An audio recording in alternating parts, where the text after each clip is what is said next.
Welcome to the nurse queen YouTube channel. നമ്മുടെ 100 part സീരീസിലെ second video വരുന്നുണ്ട്. ഈ വീഡിയോ സെക്കൻഡ് വീഡിയോ ആണ്. അതിന് മുന്നേ ആയിട്ട് ഞാനൊരു കാര്യം ഇവിടെ പറഞ്ഞോട്ടെ. നമ്മൾ ഒരു യൂട്യൂബ് ചാനലിലൂടെ ഞാൻ തുടങ്ങിയിട്ടുണ്ട്. കാരണം എന്ന് പറഞ്ഞാൽ ഇപ്പോൾ നേഴ്സിംഗ് ചാനലിലെ യൂട്യൂബ് ചാനലൊക്കെ ഹാക്ക് ചെയ്യുന്നത് സാധാരണയായിട്ടുണ്ട്. അപ്പോൾ അങ്ങനെ ഒരു ഘട്ടം വന്നു കഴിഞ്ഞാൽ സാധാരണ യൂട്യൂബേഴ്സൊക്കെ ഒരു സെക്കൻഡ് ചാനൽ തുടങ്ങി വെക്കുന്നുണ്ട്. അത്തരത്തിൽ തുടങ്ങിയതാണ് ഒരു ചാനൽ. അപ്പം നിങ്ങളുമായിട്ട് എന്തെങ്കിലും ഒരു ആശയവിനിമയം നടത്താനൊക്കെ ആ ചാനൽ ഉപകരിക്കും. ആ ചാനലിൽ വീഡിയോ ഒരു 2 വീക്കിൽ ഒരു വീഡിയോ അല്ലെങ്കിൽ ഒരാഴ്ചയിൽ ഒരു വീഡിയോ ഒക്കെ ഉണ്ടാവുള്ളൂ. അതും 5 മിനിറ്റിന് താഴെയുള്ള ഇംഗ്ലീഷിലുള്ള വീഡിയോകളായിരിക്കും. അത് എന്തെങ്കിലും ജോബ് നോട്ടിഫിക്കേഷൻസൊക്കെ പാസ് ചെയ്യാനുള്ള ഒരു വീഡിയോ, അല്ലെങ്കിൽ ചെറിയ എന്തെങ്കിലും ഒരു കണ്ടീഷൻ എടുത്ത് ആ കണ്ടീഷനെ പറ്റി എക്സ്പ്ലെയിൻ ചെയ്യാനുള്ളൊരു വീഡിയോ ആയിരിക്കും. ഈ ചാനലിലുള്ളതായിരിക്കും നമ്മൾ റെഗുലറായിട്ട് വീഡിയോ ഈ ചാനൽ തന്നെയായിരിക്കും വരുന്നത്. ഈ ചാനലാണ് നിങ്ങൾ കാണേണ്ടതും.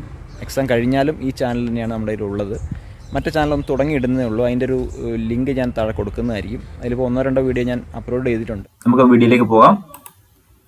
മിഡ് ഡേ ഫ്രീ പോർഷനിൽ നിന്നുള്ള കുറച്ച് ഇമ്പോർട്ടന്റ് ആയിട്ടുള്ള ക്വസ്റ്റ്യൻസ് ആണ് നമ്മൾ ആദ്യം നോക്കുന്നത്. The normal placenta weighs approximately 500 gram and is 15 to 20 centimeter in diameter and 1.5 to 3 centimeter in thickness. Normal placenta weight പറയുകയാണെങ്കിൽ 500 gram ആണ്. അതുപോലെ തന്നെ ഡയമീറ്റർ, അതിന്റെ വിഡ്ത്ത് പറയുകയാണെങ്കിൽ 15 to 20 സെന്റിമീറ്റർ ഡയമീറ്റർ ആണ്. അതുപോലെ 1.5 to 3 സെന്റിമീറ്റർ തിക്നെസ് ആണ്. So normal placenta weighs approximately 500 gram and 15 to 20 centimeter in diameter and 1.5 to 3 centimeter in thickness.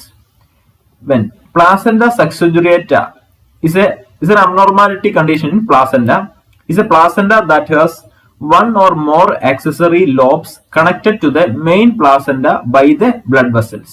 അപ്പൊ നമുക്ക് അവിടെ അറിയാം, കണ്ടാൽ തന്നെ അറിയാം, 2 പ്ലാസന്റ ഇവിടെ കാണാം. 2 പ്ലാസന്റ ഉണ്ട്. So the small lobes may be retained in the uterus after birth leading to severe maternal hemorrhage. So it is an extra placenta you can see in case of placenta successuriata. Is a placenta that has one or more accessory lobes. Accessory lobes ഒന്നോ അതിൽ കൂടുതലോ കാണാവുന്നതാണ്.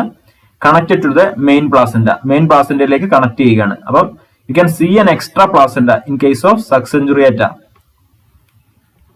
The small lobes may be retained in the uterus after birth. അപ്പം ജനനശേഷം ഈ lobe യൂട്രസിൽ തന്നെ ഉണ്ടാകുകയും അവിടെ ബ്ലീഡിങ്ങിന് കാരണമാവുകയും ചെയ്യുന്നു, സിവിയർ ഹെമറേജ് ഉണ്ടാകുകയും ചെയ്യുന്നു. So that is the condition in placenta succenturiate. Placenta accreta refers to an unusually deep attachment of the placenta to the uterine myometrium that the placenta will not loosen and deliver. Placenta accreta എന്ന് പറഞ്ഞ കണ്ടീഷനിൽ unusually deep attachment of the placenta to the uterine myometrium. മയോമെട്രിയത്തിലേക്ക് ഒരു attach ചെയ്തിരിക്കുകയാണ്, ഒട്ടിപ്പിടിച്ചിരിക്കുന്ന ഒരു അവസ്ഥയാണ് placenta accreta. So it is refers to an unusually deep attachment of the placenta to the uterine myometrium that the placenta will not loosen and deliver. Hysterectomy or treatment with methotrexate to remove the still attached tissue is the treatment of choice. Placenta accretയുടെ treatment of choice എന്ന് പറയുമ്പോൾ hysterectomy ആണ്, removal of the uterus, complete removal of the uterus, or treatment with methotrexate injection to remove the still attached tissue. That is the treatment of choice. Then Battledor placenta എന്ന് പറഞ്ഞാൽ എന്താണ്? Battledor placenta refers to the cord that is inserted marginally rather than centrally.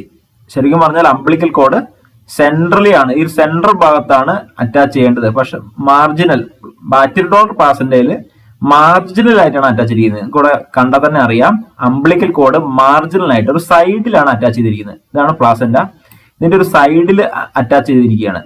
ഇവിടെയാണ് umbilical cord ഉള്ളത്. അപ്പം refers to the cord that is inserted marginally rather than centrally. Marginally attach ചെയ്യുന്ന cord attach ചെയ്യുന്ന കണ്ടീഷനാണ് battledore placenta.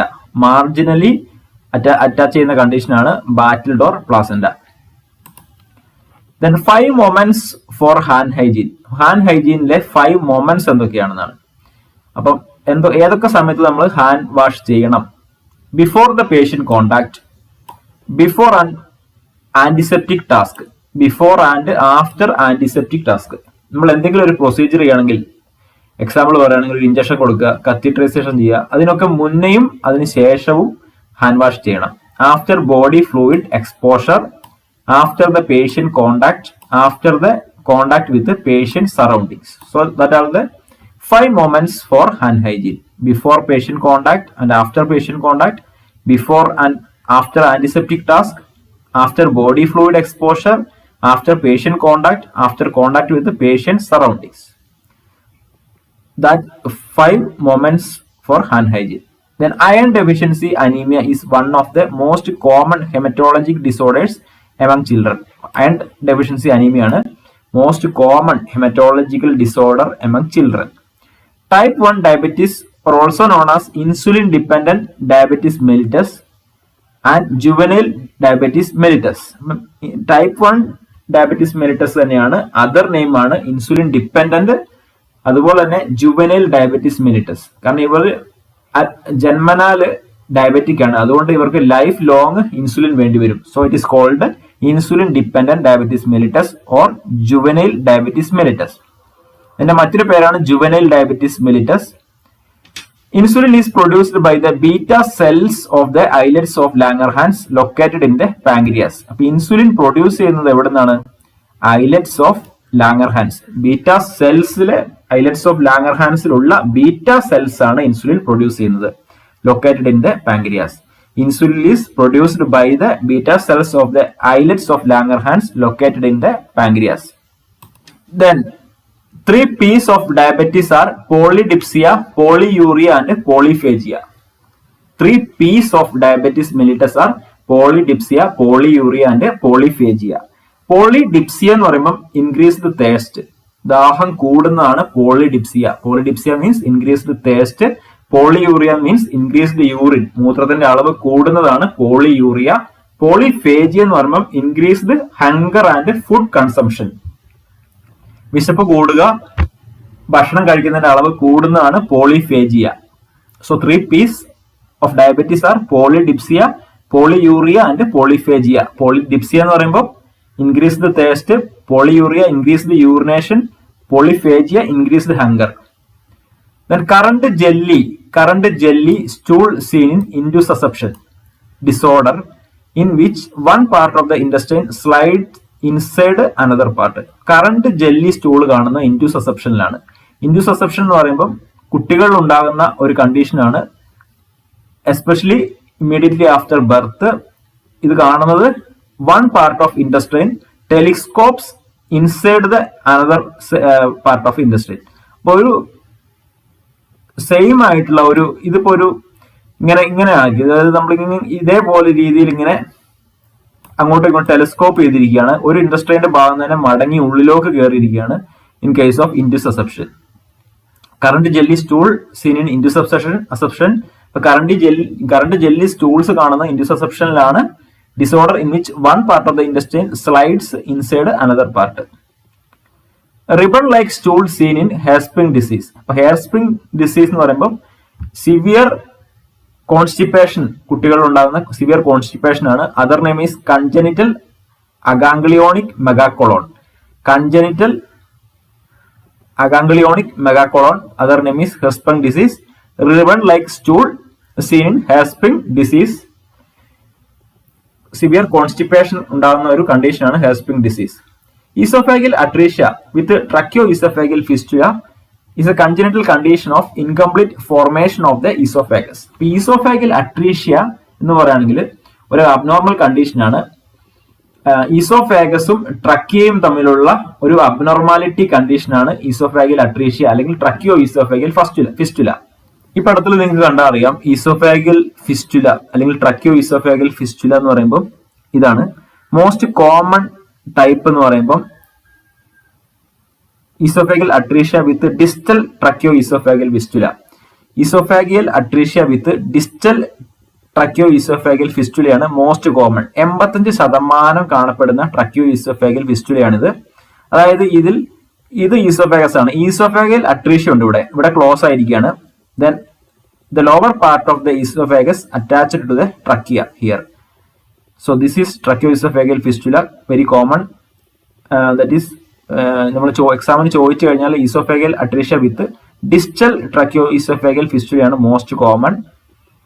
Then this is another type this is normal anatomy. നമ്മൾ നേരെ ഇങ്ങനെ correct ആയിട്ട് വരണം. പക്ഷെ ഇവിടെ ഒരു സ്റ്റെനോസിസ് ഉണ്ടാകുന്ന കണ്ടീഷൻ ഉണ്ട്. അതുപോലെ ഇവിടെ ഒരു എച്ച് ടൈപ്പ് ഉണ്ട്. മോസ്റ്റ് കോമൺ ഏതാണെന്ന് ചോദിച്ചാൽ oesophageal atresia with distal tracheo oesophageal fistula. Esophageal atresia with the tracheoesophageal fistula is a congenital condition of incomplete formation of the esophagus. Esophageal atresia with the distal tracheoesophageal fistula 85% is most common. Most common esophageal atresia ഏതാണെന്ന് ചോദിച്ചാൽ esophageal atresia with the distal tracheoesophageal fistula. Coughing or choking when feeding.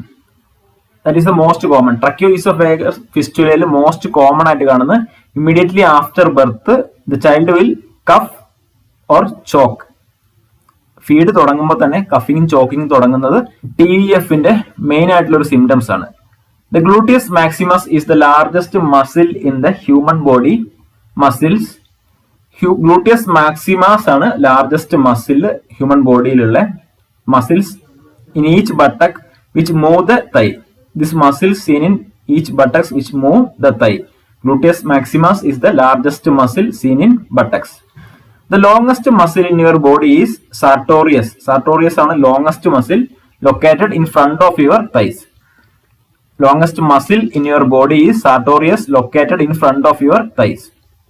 Leukocytes or white blood cells form a protective movable army that helps defend the body against damage by bacteria or virus.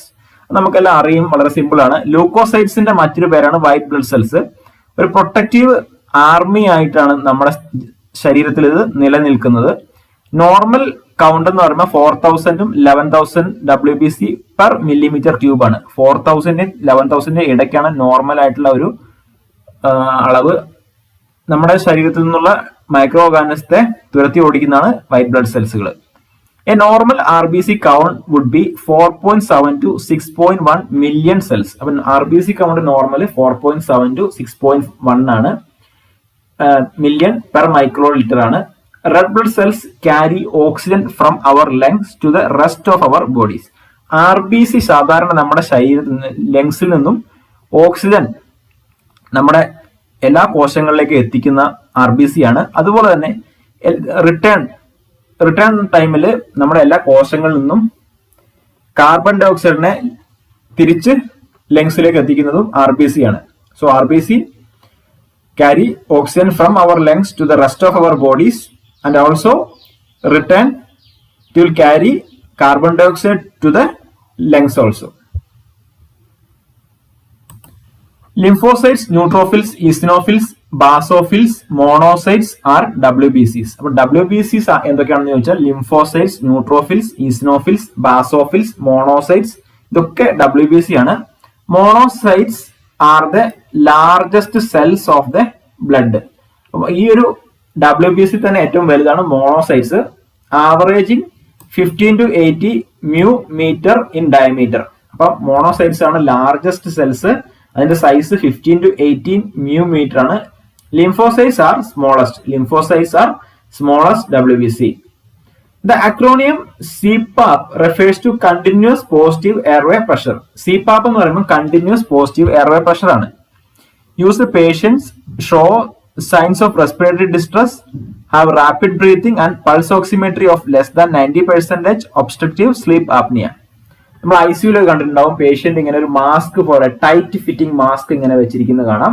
So that is CPAP. നമ്മൾ പേഷ്യന്റിനെ ഇൻഡ്യൂബേഷൻ ചെയ്യാതെ endotracheal ഇൻഡ്യൂബേഷൻ ചെയ്യുന്നതിന് മുന്നേ ആയിട്ട് പേഷ്യന്റിനെ ഒരു stable ആക്കാൻ വേണ്ടിയാണ് CPAP കൊടുക്കുന്നത്. CPAPലും പേഷ്യന്റിനെ pulse saturation maintain ചെയ്യുന്നില്ല, പേഷ്യന്റിന് മറ്റുള്ള റെസ്പിറേറ്ററി പ്രോബ്ലംസ് ഒക്കെ വരികയാണെങ്കിൽ മാത്രമാണ് പേഷ്യന്റിനെ ഇൻഡ്യൂബേറ്റ് ചെയ്യുന്നത്. അപ്പൊ അതിന് മുന്നേ ആയിട്ട് നമ്മൾ CPAPൽ എന്തായാലും പേഷ്യന്റ് നമുക്ക് അത്ര എമർജൻസി അല്ലെങ്കിൽ പേഷ്യന്റിനെ CPAPലാണ് നമ്മൾ ഇടേണ്ടത്. Use patients shows signs of respiratory distress, have rapid breathing and a pulse oximetry of less than 90% obstructive sleep apnea. ഈ കണ്ടീഷനിലൊക്കെ CPAP നമുക്ക് ഉപയോഗിക്കാം. Then cessation of breathing for a short period is called apnea. Cessation of breathing for a short period is called apnea. അപ്പോൾ dyspnoea എന്ന് പറയുമ്പോൾ difficult or laboured breathing. അപ്പം complete absence of breath is called apnea, and a difficult or labored breathing is called dyspnea, and shortness of breath occurs when lying down, that is orthopnea. നമ്മൾ കടക്കുമ്പോൾ നമുക്ക് ശ്വാസം മുട്ടൽ ഉണ്ടെങ്കിൽ അതാണ് orthopnoea. Shortness of breath occurs when lying flat, that is called orthopnea. നമ്മളൊരു ബെഡിൽ നീണ്ടു നിവർന്ന് കടക്കുന്ന സമയത്ത് നമുക്ക് ശ്വാസം മുട്ടൽ ഉണ്ടെങ്കിൽ അത് ഓർത്തോപ്നിയ എന്നാണ് പറയുന്നത്. Cessation of breathing for a short period is called apnea. Difficult or labored breathing is called dyspnea. And abnormally slow breathing is called bradypnea. Abnormally slow breathing is called bradypnea.